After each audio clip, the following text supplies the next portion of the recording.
हाँ, स्वागत है आपका। तो ये 5000 प्रश्नों के सीरीज का ये 44वां भाग है। इसके पिछले वीडियो में अब तक 902 अति महत्वपूर्ण प्रश्नों पर हम अभ्यास कर चुके हैं। ऐसे अभ्यर्थी जो physical education, UP TGT, PGT, LT grade, KVS, NBS, DSSB जैसे परीक्षाओं की तैयारी कर रहे हैं, तो उनके लिए ये प्रश्न बेहद महत्वपूर्ण है। आइए इन तमाम महत्वपूर्ण प्रश्नों पर अभ्यास करें।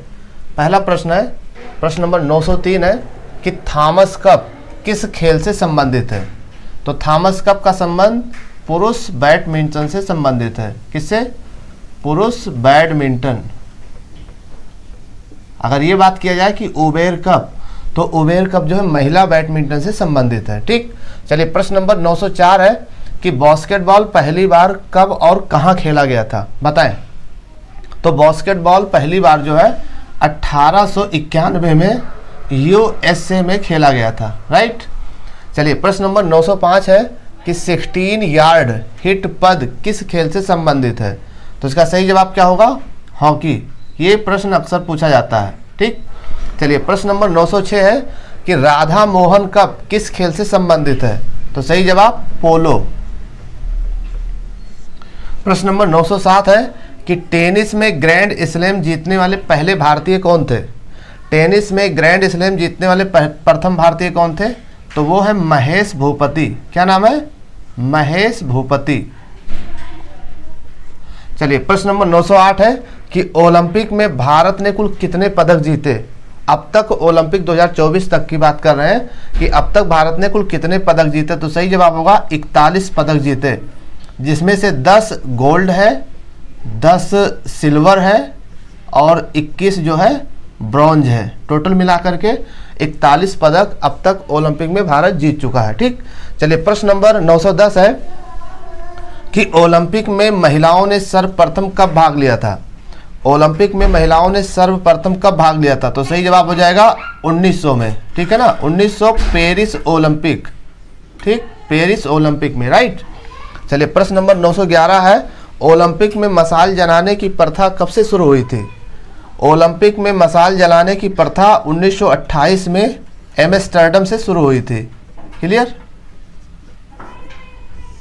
चलिए प्रश्न नंबर 912 है कि क्रिकेट को पहली बार और अंतिम बार किस ओलंपिक में शामिल किया गया था।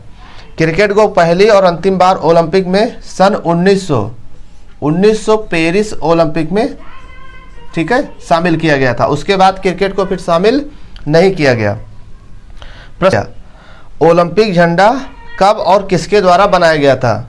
तो ओलंपिक झंडा 1914 में कुवर्टिन के द्वारा, कब? कुवर्टिन के द्वारा 1914 में तैयार किया गया था। राइट। चलिए प्रश्न नंबर 914 है कि सर्वप्रथम ओलंपिक झंडा कब फहराया गया था। जी हाँ, सर्वप्रथम ओलंपिक झंडा कब फहराया गया था? 1920 एंटवर्प, बेल्जियम। क्लियर। चलिए प्रश्न नंबर 915 है कि पुरुष भाले की लंबाई कितनी होती है। तो पुरुष भाले की जो लंबाई होती है 2.6 मीटर से 2.7 मीटर। राइट। चलिए प्रश्न नंबर 916 है कि महिला भाले की लंबाई कितनी होती है, बताएं।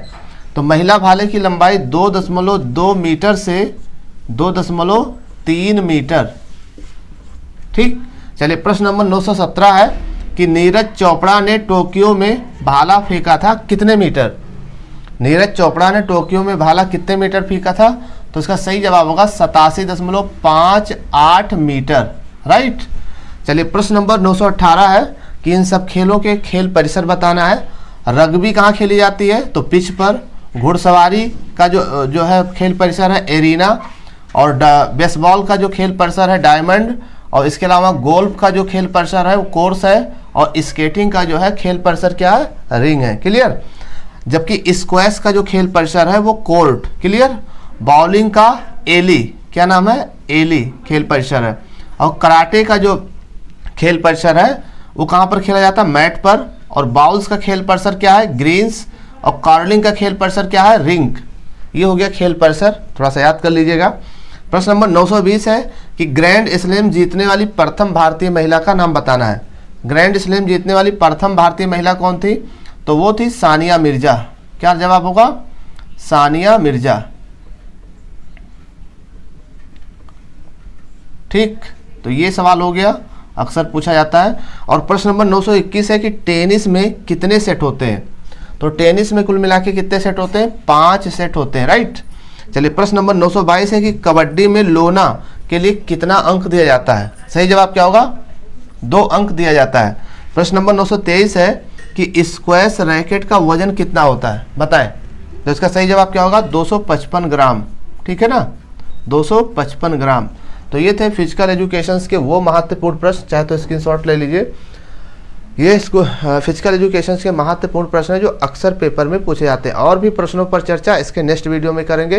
तब तक के लिए जय हिंद।